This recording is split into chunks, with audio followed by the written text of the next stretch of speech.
এবারের ঈদে মুক্তি পাওয়া সিনেমাগুলোর মধ্যে সবচেয়ে বেশি আলোচনায় ছিল সুপারস্টার শাকিব খান অভিনীত তাণ্ডব। মুক্তির পর বক্স অফিসে যখন সাফল্যের ঝড়, ঠিক তখনই এলো এক অশনি সংকেত। ভয়াবহ পাইরেসির শিকার হয়ে অনলাইনে ছড়িয়ে পড়ে পুরো সিনেমাটি। ধারণা করা হচ্ছিল এই আঘাতে মুখ থুবড়ে পড়বে তাণ্ডবের বক্স অফিস যাত্রা, কিন্তু এরপর যা ঘটল তা এক কথায় অবিশ্বাস্য। পাইরেসির জবাব দর্শক দিলেন প্রেক্ষাগৃহে উপচে পড়া ভিড় দিয়ে। আর এই নজিরবিহীন ঘটনায় এবার মুখ খুললেন স্বয়ং কিং খান। এক অদৃশ্য শত্রুর দিকে আঙুল তুলে দিলেন কড়া হুঁশিয়ারি। কিন্তু কারা এই শত্রু? কাদের ষড়যন্ত্রে বারবার ধ্বংস হচ্ছে আমাদের সিনেমা? আর পাইরেসির পরেও কিভাবে বক্স অফিসে ম্যাজিক দেখালো তাণ্ডব? বিস্তারিত থাকছে আমাদের বিশেষ প্রতিবেদনে। ঈদের দিন থেকে দেশের প্রেক্ষাগৃহে চলছিল রায়হান রাফি পরিচালিত তাণ্ডবের জয় জয়কার। শাকিব খানের দ্বৈত চরিত্র আর টান টান উত্তেজনার গল্প দেখতে দর্শকও ভিড় করছিলেন দলে দলে। কিন্তু এই সাফল্যের পথেই বাধা হয়ে দাঁড়ায় পাইরেসি। কোনো ক্যামেরা প্রিন্ট নয়, একেবারে ঝকঝকে এইচডি প্রিন্ট ছড়িয়ে দেওয়া হয় সামাজিক যোগাযোগ মাধ্যম সহ বিভিন্ন পাইরেটেড ওয়েবসাইটে।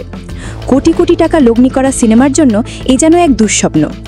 এই ঘটনায় যখন চলচ্চিত্র অঙ্গনে হতাশার সুর, ঠিক তখনই মুখ খুললেন তাণ্ডবের কাণ্ডারি শাকিব খান।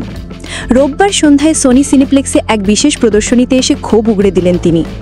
তার অভিযোগের তীর এক শক্তিশালী কুচক্রী মহলের দিকে। বাংলা সিনেমা আজ সারা বিশ্বে ছড়িয়ে পড়ছে। সেই অবস্থান নষ্ট করে দিতে একটি চক্র ইন্ডাস্ট্রির পেছনে লেগে আছে, এবং যেই সিনেমাগুলো ভালো চলছে সেগুলোকে টার্গেট করে পাইরেসি করে দিচ্ছে। এবারেরটা আরও ভয়ানক, পুরো এইচডি সংস্করণ ছড়িয়ে দেওয়া হয়েছে। শাকিব খানের এই ক্ষোভের পেছনের কারণ স্পষ্ট। এর আগেও তার বরবাদ সিনেমাটি একইভাবে ক্ষতিগ্রস্ত হয়েছিল, কিন্তু এরপরই তিনি এমন এক তথ্য দিলেন যা সবাইকে অবাক করে দেয়। পাইরেসি সিনেমাটিকে ডোবাতে পারেনি, বরং দর্শকের জেদ যেন আরও বাড়িয়ে দিয়েছে। তবে হতাশ হওয়ার কিছু নেই। পাইরেসির পর প্রেক্ষাগৃহে দর্শকের উপস্থিতি আরও বেড়েছে। এজন্য আমি দেশের সিনেমা প্রেমীদের ধন্যবাদ জানাই। এটা দর্শকের এক ধরনের সংগ্রাম। সিনেমা বাঁচাতে তারা সোচ্চার হয়েছেন। এখানেই থেমে থাকেননি শাকিব খান। তিনি এই পাইরেসিকে শুধু সিনেমার ক্ষতি হিসেবে দেখছেন না, বরং একে দেশের বিরুদ্ধে ষড়যন্ত্রও বলে আখ্যা দিয়েছেন। যে জাতি সাংস্কৃতিক দিক থেকে এগিয়ে যায়, সেই জাতিই সবচেয়ে উন্নত হয়। আমাদের সিনেমা ও কৃষ্টি কালচার যখন এগিয়ে যাচ্ছে, ঠিক তখনই আমাদের সিনেমা পাইরেসি করে দেওয়া হচ্ছে। এটা শুধু সিনেমার বিরুদ্ধে নয়, দেশের বিরুদ্ধেও একটি ষড়যন্ত্র। স্বাধীন এবং মিখাইল এই দুই চরিত্রে অভিনয় করে শাকিব খান তাণ্ডবে যেমন দর্শকের প্রশংসা করিয়েছেন, তেমনি পর্দার বাইরেও সিনেমার সুরক্ষায় তার এই জোরালো কণ্ঠস্বর ইন্ডাস্ট্রিকে নতুন করে ভাবতে বাধ্য করছে। এখন প্রশ্ন হলো, শাকিব খানের অভিযোগের তীর ঠিক কার দিকে? ইন্ডাস্ট্রি কি আদৌ খুঁজে বের করতে পারবে পর্দার আড়ালের এই শত্রুদের?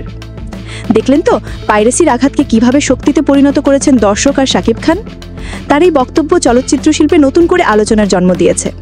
এখন দেখার বিষয়, এই কুচক্রী মহলকে চিহ্নিত করে পাইরেসি বন্ধে সরকার এবং চলচ্চিত্র সংশ্লিষ্টরা কতটা কঠোর পদক্ষেপ গ্রহণ করেন। পরবর্তী খবরের জন্য আমাদের সাথেই থাকুন।